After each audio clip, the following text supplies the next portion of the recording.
Educación al Día, espacio alternativo y pluralista del equipo sindical de educadores demócratas de Antioquia. Dirección General, Omar Arango Jiménez. Escúchelo de lunes a viernes a partir de las 7:30 de la noche en los 1020 de emisora Claridad de Todelar. Somos comunicación, lucha y servicio.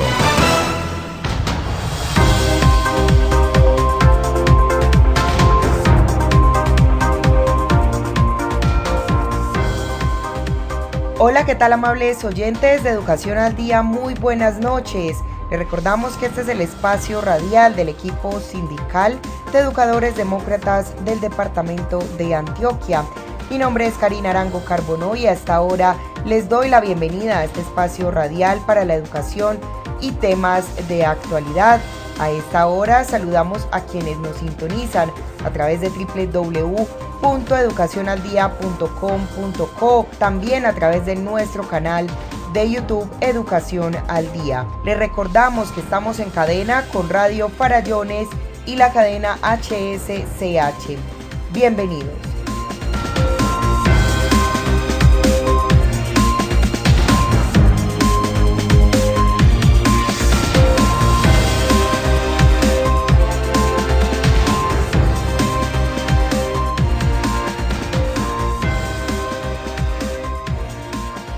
Iniciamos nuestro programa Educación al Día la noche de hoy y a esta hora vamos a escuchar a continuación un informe sobre el estado de las negociaciones entre FECODE y el Gobierno Nacional por el Ejecutivo Omar Arango Jiménez. Escuchemos. Sí, desde que hemos estado en negociaciones, en los primeros 20 días que se cumplieron el 4 de agosto del año 2021, y que reiniciamos hoy por otros 10 días, hasta por 10 días más de prórroga, hoy 5 de agosto del año 2021, no hemos avanzado mucho. Nos hemos concentrado simplemente a revisar, a hacerle seguimiento, a discutir la forma como el gobierno debe cumplir los acuerdos firmados en el año 2019. Hay un principio claro, una petición clara en la aplicación del principio de progresividad, lo cual exigimos nosotros como Comité Ejecutivo de FECODE. El gobierno insiste en que tenemos que bajarnos, regresar, y no atiende el principio de progresividad, a lo cual nosotros como FECODE no le vamos a apostar. Acordamos lo de la presencialidad, que tiene que ver con las excepciones para aquellas instituciones, los educadores, las comunidades que no pueden regresar a las clases presenciales, a las instituciones educativas que no reúnan todas las condiciones de bioseguridad, donde no están los educadores con el esquema completo de vacunación y donde está en riesgo la salud y la vida de los estudiantes, de los docentes, directivos docentes y comunidad educativa.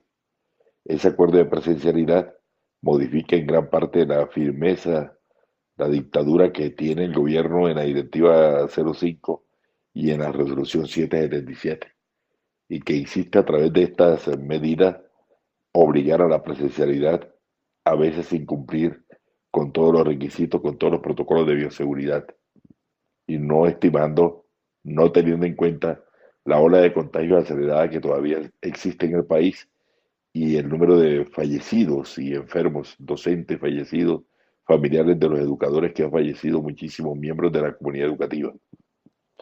Un segundo acuerdo fue el de la proporcionalidad de la prima de vacaciones, el pago proporcional de la prima de vacaciones, que como bien es sabido, es una prima que se paga anualmente a los educadores que hayan laborado 300 días en el año. Este requisito ya se cambia y en adelante, luego de la firma de los acuerdos y cuando se produzca un acto administrativo, tendrán que pagarlo proporcionalmente y de acuerdo al tiempo laborado por el educador. Es decir, un educador que entra tarde o sale temprano del sistema educativo, o tiene una licencia remunerada, o se encuentra inmerso en cualquier situación administrativa, ese pago deben hacérselo proporcionalmente al tiempo laborado. Ya no seguirán con la exigencia de los 300 días en el año, como lo venían haciendo hasta el momento. Repito, hay que esperar un acto administrativo que haga esta modificación a la norma anterior. Un tercer acuerdo tiene que ver con la salud y las prestaciones sociales. En cuanto a salud, se trata simplemente de que el gobierno se comprometa a exigir el cumplimiento a los prestadores de servicio médico, a cumplir el contrato, y en cuanto a prestaciones, que Fiduprevisora pues cumpla con el pago oportuno de todas las prestaciones a los educadores, y ahí está el tema de la sanción moratoria, el pago de las deudas que tiene para con los prestadores del contrato anterior, y que garantice a través de los prestadores de los servicios médicos una atención efectiva para los cotizantes, que son los educadores, y para los beneficiarios. De igual manera, se habla de un pliego de condiciones que debemos preparar consensuadamente entre gobierno y FECODE, y estando ahí lógicamente Fiduprevisora, para los nuevos contratos que deben iniciarse en noviembre, porque los contratos actuales en 8 subregiones terminan en noviembre. Entonces ya se vienen nuevas contrataciones, y ojalá pues que en las reuniones que se van a dar de consejo directivo, donde se van a establecer los cronogramas y todas las tareas para preparar el pliego de condiciones, los términos de los nuevos contratos, surta efectos positivos para una buena contratación, donde se pueda precisamente vigilar y controlar el servicio médico prestado por los operadores. Necesitamos unos mecanismos de control, de vigilancia, para que los operadores cumplan sus contratos tal como lo pactan con el gobierno cuando se reinician las nuevas negociaciones, las nuevas contrataciones. Esto ha fallado, pero también buscar un mecanismo de vigilancia a través de los defensores del usuario, de los veedores de salud. Son propuestas que se van a trabajar en la mesa con el gobierno nacional, y lógicamente particularmente con Fiduprevisora. Seguimos atentos a los otros puntos que hacen parte de los acuerdos del año 2019, y particularmente los relacionados con el curso de los 8.000 compañeros educadores que están pendientes de su curso para poder ascender en el escalafón, la bonificación pedagógica que sigan pagándola este 2021 con el 19% y de manera progresiva en los próximos años. Seguimos atentos a la exigencia que hacemos permanentemente para que el gobierno convoque a la cuarta cohorte para ascenso en el escalafón, independiente de la propuesta que se tenga en materia de los cursos para 8.000 educadores. El gobierno quiere enlazar esta propuesta de los cursos para los 8.000 con la propuesta de ascenso en el escalafón. Lo otro tiene que ver con los cursos de formación. Estamos exigiéndole al gobierno que cumpla con lo que se había pactado para los cursos de especialización en licenciatura, maestría, doctorado para los educadores 1278. Y preocupante que el gobierno no quiera convocar para ascensos y reubicación salarial a los compañeros 1278, cuarta cohorte le llamamos nosotros, de la evaluación de carácter diagnóstico formativa, y los sigue congelado el ascenso. El gobierno plantea siempre en todas estas discusiones que no tiene plata, que no hay recursos, y que se necesita hacer primero una reforma al sistema general de participaciones, y que hay dificultades por cuanto este sistema general de participaciones solo se alimenta con los ingresos corrientes de la nación, y el país está en crisis, está en dificultades, la economía está en dificultades, y por eso entonces nosotros los educadores, por lo que vemos, vamos a ser quienes paguemos la crisis que vive el país, crisis que se generó no en esta pandemia, sino desde antes de la pandemia. Seguimos discutiendo todos estos temas: el bienestar para el educador, el reconocimiento de las primas territoriales, eh, y el bienestar de los educadores en cuanto a vivienda, que a los educadores se les garantice su vivienda tal como lo ordena el artículo 14 de la ley 2079. La jornada laboral, que se expida urgentemente la directiva sobre jornada laboral, que aclare de una vez por todas cuál es la jornada de los maestros de acuerdo a la normatividad vigente, y que no haya abusos en cuanto a la aplicación de esta jornada contemplada en el decreto 1850 y compilada en el decreto 1075. Son muchos los puntos que siguen en la mesa todavía, que se siguen discutiendo con el gobierno. No hay más acuerdos, solamente hay 3 acuerdos firmados, que son los que le hemos reseñado, y seguiremos atentos también a lo que pase en la reactivación de la comisión de alto nivel y en la mesa sectorial de educación, para ver cómo logramos arrancarle más recursos al gobierno para los entes territoriales para el sostenimiento de la educación. Bien, compañeros, esperamos que el gobierno expida en próximos días el decreto de salario para los trabajadores estatales, que ya ustedes saben que para los estatales se pactó el 1% más el 1,61 del IPC, lo que daría 2,61. Y para nosotros los educadores, los decretos deben salir con el 2,61 más el 1,5. El 1,5 de nivelación salarial, que casi siempre lo hacen en decretos o en actos administrativos diferentes, pero que sumando todo debe darnos aproximadamente el 4,11, 4,149. Esperemos que expidan los decretos. Seguimos rechazando el, el acoso que se da por parte de algunos funcionarios a los directivos docentes y a los docentes en cuanto a la recuperación de las actividades y contenidos dejados de realizar durante el gran paro nacional, que fue hecho porque el gobierno incumple, no porque los educadores hubiésemos querido, es que el gobierno incumple y por eso los maestros nos fuimos a paro a reclamar cumplimiento de todos los acuerdos pactados, tanto con las centrales obreras como con nosotros como FECODE, como educadores. Seguimos atentos entonces, compañeros, al desenvolvimiento, al desarrollo de las negociaciones en la mesa que se viene reuniendo entre FECODE y Gobierno Nacional. Muchas gracias y que la pasen muy bien. Les habló Omar Arango Jiménez.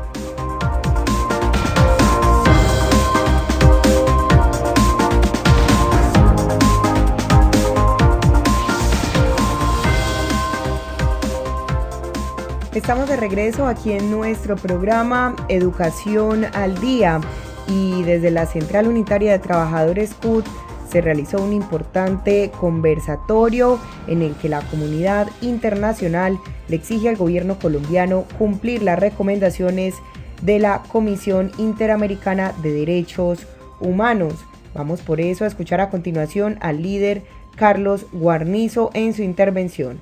Escuchemos. La Comisión Interamericana se ha sumado a múltiples condenas al Estado colombiano por violaciones de derechos humanos en el marco de la protesta social y que algunos sociólogos llaman un estallido social. Recordemos que esta manifestación de la Comisión Interamericana de Derechos Humanos ha estado precedida de la condena de un número importante de congresistas norteamericanos que por el número y por el tono exacerbado con que se ha dirigido al Estado colombiano no hay antecedentes sobre condenas al Estado colombiano por violación. A esto se han sumado múltiples manifestaciones de congresistas del Reino Unido, de Alemania, de Italia, de España y en general de la Unión Europea, señalando la responsabilidad del Estado colombiano ante la generalizada violación de derechos humanos. La Comisión Interamericana ha señalado un recetario, un listado enorme de violaciones, pero voy a centrarme tal vez en los más trascendentales. El primero es que ha exigido al Estado colombiano el derecho a la protesta social.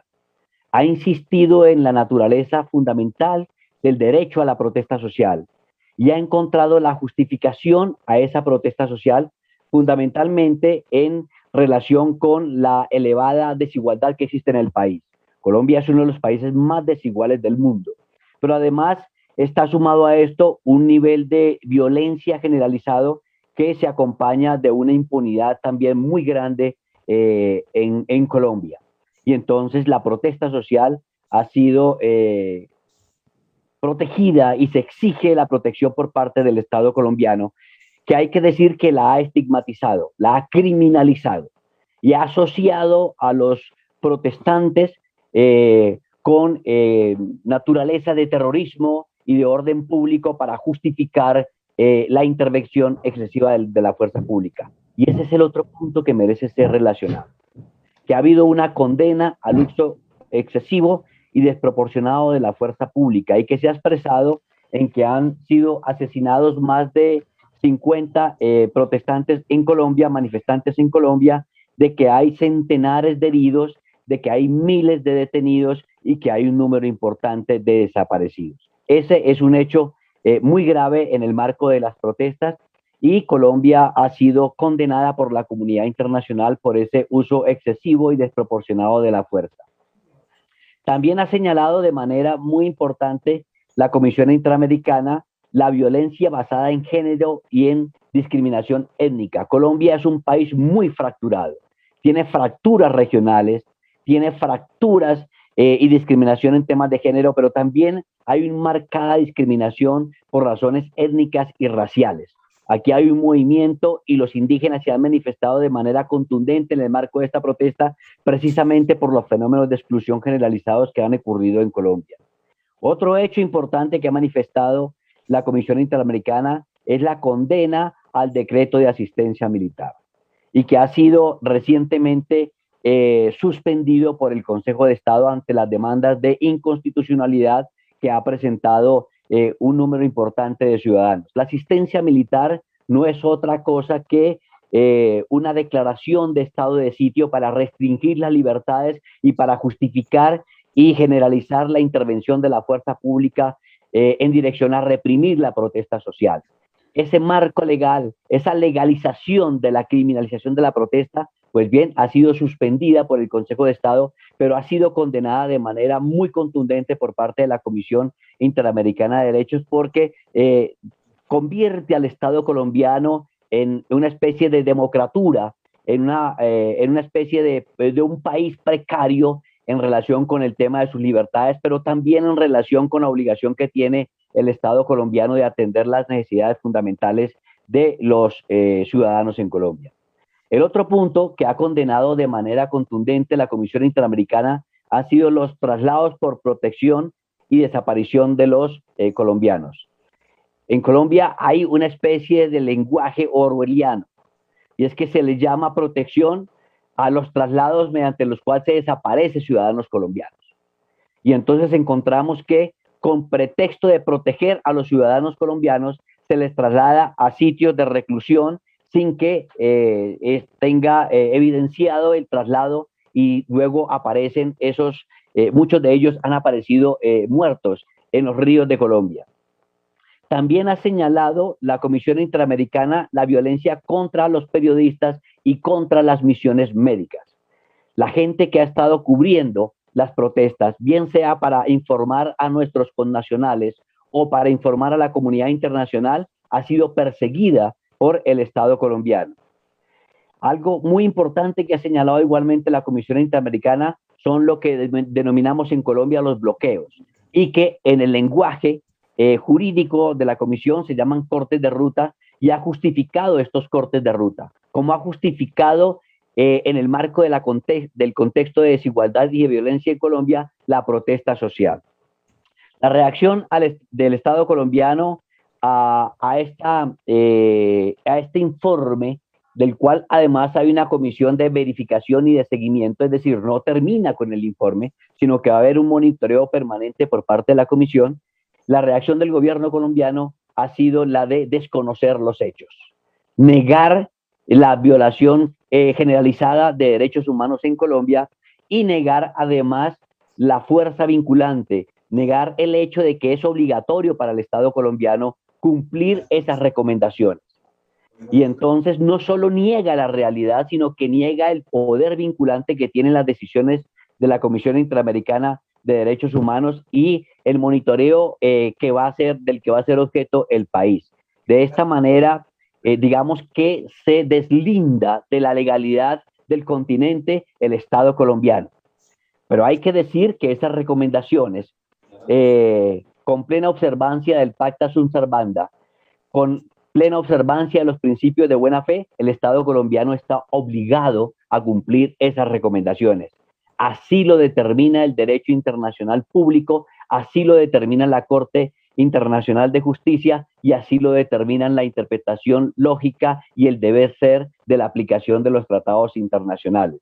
Por eso es importante que la comunidad internacional entienda la dimensión de la violación de derechos en Colombia, pero también la dimensión de la ausencia y la negación del Estado colombiano a cumplir y a observar plenamente las recomendaciones, las instrucciones que los distintos organismos multilaterales le han estado imponiendo al país. Y por eso es importante este escenario, porque nosotros básicamente lo que queremos es una segunda oleada de presión internacional para que en Colombia se se respeten los derechos humanos, pero también para que en Colombia se pueda construir un acuerdo donde la sociedad civil, donde el país en general pueda hacer interlocución eficiente con el Estado colombiano a efectos de resolver los enormes problemas de desigualdad social en Colombia, de injusticia social en Colombia, y de esa manera poder construir una paz estable y duradera. Estamos a esta hora en Educación al Día escuchando algunos apartes del más reciente conversatorio de la Central Unitaria de Trabajadores CUT, en el que líderes suramericanos hablan sobre las exigencias al gobierno colombiano para cumplir las recomendaciones de la Comisión Interamericana de Derechos Humanos. Vamos a continuación a escuchar a Víctor Báez, él es secretario general adjunto de la Confederación Sindical Internacional. Evidentemente, desde hace muchísimos años, desde que yo tengo una memoria del sindicalismo internacional, el tema de Colombia está en vigencia, está sobre la mesa. En la OIT para parar los asesinatos, desde los años 80, si mal no recuerdo, está este tema. Y creo que desde siempre el movimiento internacional, el movimiento sindical internacional, ha apoyado al movimiento sindical y a la sociedad civil en general y a todo el sector democrático colombiano por una Colombia diferente, por una Colombia que deje en el pasado los asesinatos, que repare esos crímenes y que construya un futuro conjunto. En este caso, nuevamente nos trae la cuestión de que el gobierno no quiere representar, no quiere respetar las sugerencias de la Comisión Interamericana de Derechos Humanos. Y aquí hay algo que está sucediendo desde hace mucho tiempo que notamos, que es, voy a referirme, las palabras no van a ser de mi boca, pero van a reflejar, sí, hechos y dichos históricos. Recuerdo que en la década del 30, a Somoza padre, le dijeron a un presidente de Estados Unidos, ese es un hijo de puta. Y les digo, eso así, uso esas palabras porque fueron pronunciadas históricamente. Y el presidente contestó, sí, pero es nuestro hijo de puta. Como si las prostitutas, las trabajadoras del sexo fueran culpables de las atrocidades que hacen estas personas, son llamadas así. Con el perdón de las trabajadoras del sexo, estoy dando estas citas históricas. En los años 70, nuevamente, Henry Kissinger hace exactamente esa caracterización con relación a Tachito Somoza, al hijo de Somoza, al dictador, al último dictador nicaragüense, diciendo también, sí, pero es nuestro hijo de puta. Parece que el respeto de los derechos humanos se debe cumplir solamente, o se debe mirar solamente viniendo de cuál gobierno. Porque si es nuestro, el dictador, entonces no podemos tomar ninguna iniciativa, vamos a dejar que lo haga. Y parece que esa es la constante en el caso colombiano. El caso colombiano, gobiernos de los países desarrollados, la Unión Europea, el gobierno de Canadá, el gobierno de Estados Unidos, etcétera, siguen mirando a otro lado y silbando tal vez cuando se siguen cometiendo atrocidades en Colombia contra los derechos de los trabajadores y trabajadoras. Yo repito aquí algo que ya dije anteriormente. Lo que decía el embajador colombiano cuando nosotros estábamos diciendo hay muchos asesinatos en Colombia. Y él decía, en la OCDE, en París, él decía, nadie muere en la víspera. ¿Se imaginan la caradurez de los componentes de este gobierno de Duque atribuyendo al destino los asesinatos que siguen impunes en Colombia porque nadie muere en la víspera? Esa fue en un pleno la justificación del embajador de Colombia. Bueno, yo creí que sus pares dentro de la OCDE iban a reaccionar y a confesión de parte, relevo de prueba. Sin embargo, todo sigue quieto. Yo creo que es hora de que el movimiento sindical reclame a los gobiernos, especialmente a esos gobiernos de los países centrales, porque después tenemos otros gobiernos que sirven de furgón de cola, como el caso, por ejemplo, del Grupo de Lima. Ese es un furgón de cola que hace y sigue las directivas de países más poderosos para condenar o perdonar políticamente las atrocidades que se cometen. Y hay blancos, esa experiencia ya la tuve también aquí en la Unión Europea, en el edificio de la Unión Europea, cuando tratábamos otros temas. Pero cuando se trata del tema colombiano, todo el mundo se calla y mira para otro lado. Los gobiernos en general se callan y miran para otro lado.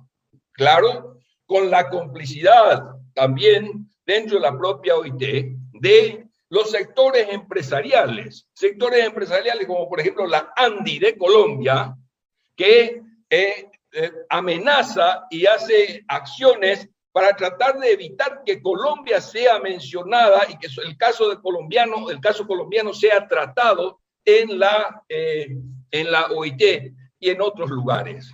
Nosotros debemos romper ese círculo de silencio que siempre se teje alrededor de Colombia y alrededor de otros países que son los gobiernos amigos de los grandes poderosos y de los grandes millonarios del mundo. Entonces, creo que debemos ir denunciando también, no solamente al gobierno de Colombia, sino cuáles son los gobiernos cómplices, para decir que ellos también tienen grado de responsabilidad en todo lo que están pasando los trabajadores y trabajadoras dentro de Colombia.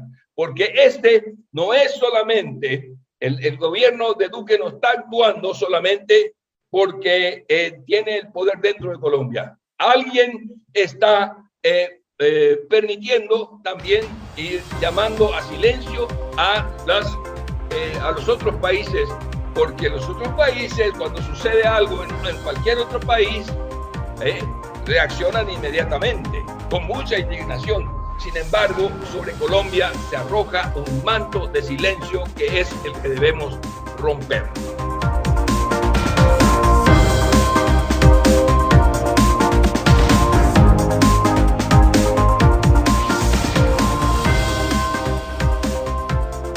Estamos de regreso con más información aquí en nuestro programa Educación al Día esta noche, compartiendo con ustedes algunas de las intervenciones durante el más reciente conversatorio de la Central Unitaria de Trabajadores, en el que líderes sindicales y la comunidad internacional exige al gobierno colombiano cumplir con las recomendaciones de la Comisión Interamericana de Derechos Humanos.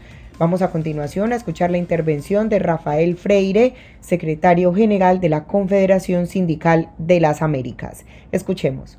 Nosotros siempre, históricamente, tenemos acompañado a vosotros y vosotras en Colombia, a la CUT, a la CTC, nuestras afiliadas, como dice Diógenes, estamos lado a lado muchísimo tiempo y reiteramos nuestro total respaldo a nuestras afiliadas y a los trabajadores de Colombia en su lucha, que es amplia, porque además de una lucha contra la violencia se expresa también en las relaciones económicas y las relaciones laborales, además de otras liberdades. Entonces, en realidad, la lucha que tenemos en Colombia es una lucha bastante amplia que asume un grado perverso, es verdad, un grado muy continuado en el tiempo, que cobra vidas ahí, pero una realidad también que está presente en otros países de América Latina. En la realidad, Colombia es la expresión máxima de un modelo, ¿no? De un modelo económico, social y político. Y reiteramos aquí nuestro rechazo a las reformas que se pasan en Colombia, que de manera muy ativa y brava nuestras afiliadas resisten a las reformas ahí en Colombia, que en la realidad tiene un objetivo, que es sacar derechos de la clase trabajadora. Y el peor que hay e já vimos isso na última atividade que hicimos, é o comportamento do governo de Colômbia frente à pandemia. Quando todos esperávamos que a humanidade pudesse ter um grado mais humanitário na pandemia, o que passa? A direita profundiza seu fundamentalismo, profundiza sua repressão, profundiza seu projeto, faz reformas de facto em nossos países. Aproveita dessa situação para profundizar mais aún um modelo que é fracassado. Então, o que vemos em Colômbia é isto, e em outros países da América Latina, e aqui estamos juntos, dando total respaldo a essa luta. E não temos problema em dizer que esse modelo que há em Colômbia é um modelo que privilegia a ganância e tem o mercado em el centro. E quando prioriza a ganância e o mercado, viola os direitos dos trabalhadores e trabalhadoras. Um modelo econômico, además, que criminaliza e faz uma repressão muito forte à luta em geral. Pero é um modelo econômico mais perverso aún, porque é um modelo econômico e social que profundiza o racismo, que profundiza o patriarcado em Colômbia, que profundiza a homofobia. Então, não é um modelo econômico que está, entre comillas, restringido à área econômica. Não. Para implementar esse modelo, há que profundizar o nível de repressão no nosso povo muito mais ampla e traz retrocessos civilizatórios importantes, que é a profundização do racismo, a profundização da homofobia, a profundização do patriarcado. Então, a luta que temos em Colômbia, además de derrotar esta política de repressão, de mortes, etc., é uma luta para cambiar o modelo. E nós outros, junto com a CUT, que me recordo muito, quando elaborávamos nossa plataforma de desenvolvimento das Américas, uma participação ativa da CUT Colômbia em la apresentação de um outro modelo. Porque aqui há que dizer uma coisa muito clara: nosso sindicalismo, además dessa luta de resistir, de fazer huelga, nós outros produzimos propostas. Então, nadie pode nos acusar que não temos proposta. Bueno, temos proposta. Vamos à mesa para mostrar que é possível, sim, um outro modelo. E quero fazer um comentário que concordo plenamente com o Vitor. O que Vitor disse, Vitor nos dirigiu, era nosso líder aqui na região, está em Bruxelas agora, e Vitor disse muito claramente a pressão que há nos governos. E quero añadir, temos que dar um passo a mais, temos que entrar nas empresas transnacionais que se beneficiam da repressão e do modelo em Colômbia. Quais são as empresas espanholas que estão em Colômbia e se beneficiam? As empresas belgas, as empresas de Grã-Bretanha, as empresas de Estados Unidos, as empresas de Brasil. E há que, además, os governos pressionar. Mira, tu produto tem sangue. Tu produto tem sangue colombiano. Aí uma articulação muito forte com os Global Unions na região e na denúncia internacional de hoje. E sabemos que estamos funcionando bem com os Global Unions, não Uniaméricas, Industrial, entre outros Global Unions que atua muito claramente aí. E quero entrar para tentar pensar e finalizar em duas observações. Nós outros saludamos muito as conclusões da CID, da Corte Interamericana de Direitos Humanos. Además, foi consultada, nós outros fizemos uma consulta formal à Corte Interamericana sobre o direito de huelga e a negociação coletiva e tivemos um parecer positivo, que vamos divulgar muito para as Américas e para o mundo. E saludamos as recomendações que têm caráter de aplicação, têm caráter vinculante, como falou Diógenes. Agora, há que mirar muito bem nossa estratégia, porque ao mesmo tempo que a Corte Interamericana tem uma resolução positiva para nós outros, a OEA e seu secretário-geral Almagro tem um rol nefasto em nossa região, nefasto, com Bolívia, com Venezuela, com Cuba, com Brasil, que se cala, ou seja, há uma coisa esquizofrênica entre ou seja, quero salvar aqui no sistema interamericano a CIT, quero salvar aqui. E quero dizer que a disputa nossa para o sistema interamericano é mais aún, porque não pode volver a um passado em que a OEA funcionava para derrotar governos progressistas de esquerda. O rol que a OEA teve em Bolívia é inapresentável. Então, há que dizer muito claramente de saludar esse sistema interamericano nessas conclusões. Gilberto, para terminar, eu hablo, e tu sabes, e Maltese, companheiros, sabe perfeitamente que temos uma opção muito clara, que é uma América Latina de paz. É uma América Latina de paz, sem presença de bases militares estrangeiras em nossos países. Eu saio dessa reunião na hora e vamos reunir com os companheiros de Haiti, com as duas afiliadas de Haiti, que está numa situação dramática. Cícero está em Paraguai, na mesa unitária CSA, com o Congresso Unitário. Quero concluir dizendo que Colômbia está na primeira fila, pero América Latina está em pé e está em luta. E frente a nosso sindicalismo está a CSA, que a luta colombiana hoje não é colombiana, é da América Latina e é mundial. E quero dizer que temos que juntar o que temos em Brasil, em Colômbia, em Haiti, em Guatemala, que está em luta, e na Argentina, que se resiste, para derrotar a direita em nossa região. Vou concluir, Diógenes. Nosso sindicalismo sociopolítico tem uma plataforma de desenvolvimento, pero tem lado. E com a direita, não. Aqui na América Latina, há que lutar por um modelo pós-neoliberal e há que lutar por governos democráticos. Graças, Gilberto, e sepa que estaremos juntos e juntas todos os dias e a cada dia. Fuerte abraço a todos e todas. Amables oyentes, hemos llegado al final de nuestro programa Educación al Día. Les recordamos que este es el espacio radial del equipo sindical de educadores demócratas del departamento de Antioquia. Les recuerdo que soy Karina Arango Carbonó y agradecemos a todos por su sintonía. Les recordamos que nos pueden escuchar de lunes a viernes a través de www.educacionaldia.com.co de 7:30 de la noche a 8:30. También pueden sintonizarnos a través de nuestro canal de YouTube. También estamos en cadena con Radio Farallones y la cadena HSCH. Feliz noche para todos.